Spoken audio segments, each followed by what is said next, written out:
Assalamualaikum warahmatullahi wabarakatuh.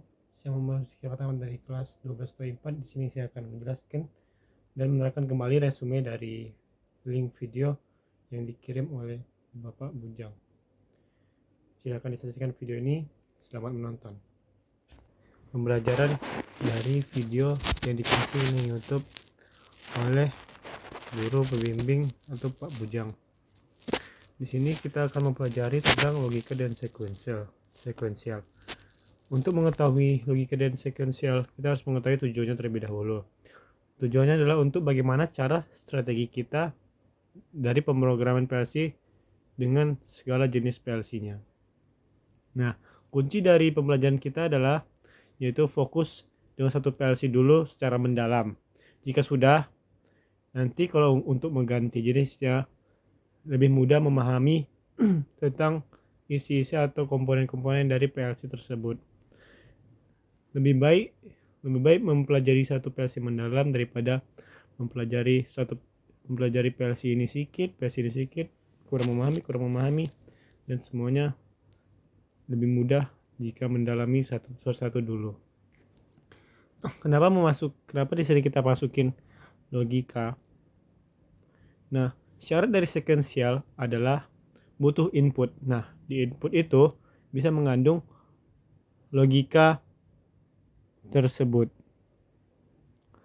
Bagaimana cara menerjemahkan kasus dalam sekuensial dari diagram sekuensial ke program PLC?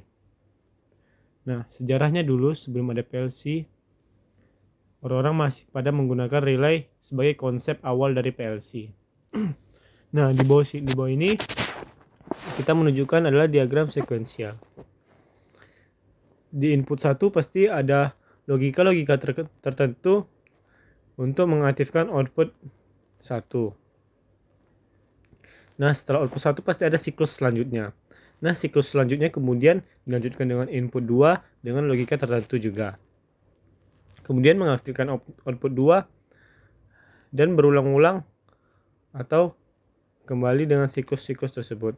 Kemudian terakhir di input 3 untuk mereset langsung ke permulaan atau awal. Nah, di sini kita belajar tentang logika. Kita belajar dulu tentang logika N. Di sini logika N, jika semua PB atau tombol itu mati, maka output juga akan tidak aktif. Dan selanjutnya, jika cuman salah satu atau dua yang hanya ditekan atau aktif, maka output tidak akan aktif. Jadi kita akan mengaktifkan tiga input terlebih dahulu untuk mengaktifkan output dari rangkaian N ini. Nah, sistem kerja dari rangkaian OR adalah jika hanya salah satu aja ditekan input tersebut, maka rangkaian dari OR ini akan aktif. Nah, prinsip kerja dari NAND atau NOT N adalah kebalikan dari N, atau bisa disebut NC. Nah, saat input belum ditekan atau belum ditekan atau tertutup, maka rangkaian dari NAND atau NOT N akan aktif semua. Jika salah satu atau dua yang ditekan, maka NOT N akan tetap aktif juga. Nah, untuk mematikan atau menonaktifkan rangkaian dari NOT N adalah tekan ketiga input tersebut agar rangkaian dari NOT N tidak aktif. Nah, sekarang prinsip kerja dari NOR atau NOT OR, yaitu kebalikannya dari OR. Saat input tidak aktif atau saat input belum ditekan, maka rangkaian dari NOR atau NOT OR akan aktif. Nah, jika salah satu atau dua yang ditekan input ini, maka rangkaian dari NOT OR akan tidak aktif. Begitu juga jika kita menekan seluruh ketiga-tiganya input ini, maka rangkaian dari NOT OR juga tidak aktif. Untuk mengaktifkan rangkaian dari NOT OR, yaitu menonaktifkan dulu input tersebut atau rangkaian ini tertutup. Kemudian adalah XOR, XOR.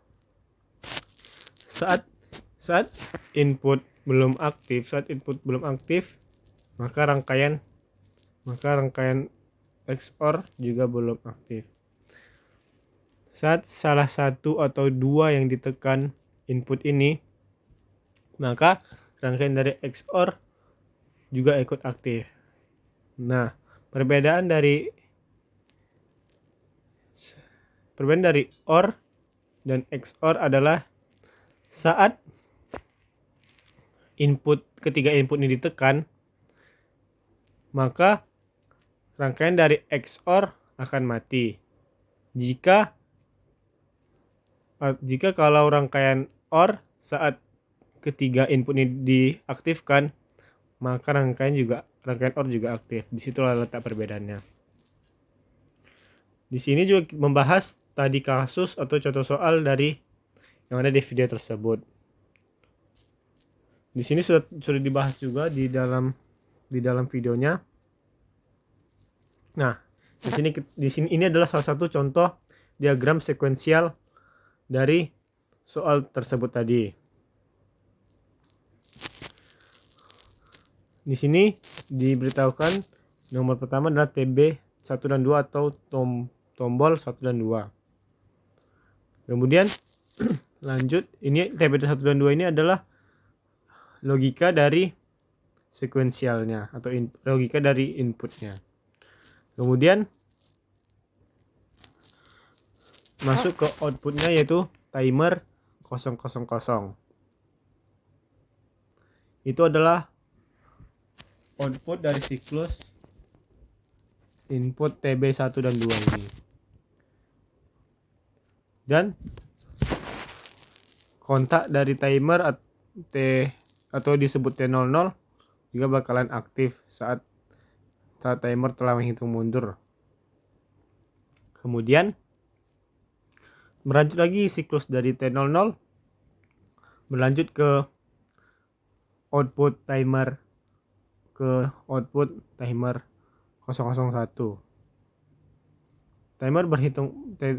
Timer berputar mundur, menghitung mundur. Setelah itu mengaktifkan T001. Lanjut begitu terus siklusnya. Kemudian T011 mengaktifkan output dari timer 02. Lalu mengaktifkan T02 dan kembali mereset ke awal input 1. Nah, di sini adalah contoh rangkaian dari soal tadi. Semoga bisa memahami. Terima kasih. Wassalamualaikum warahmatullahi wabarakatuh.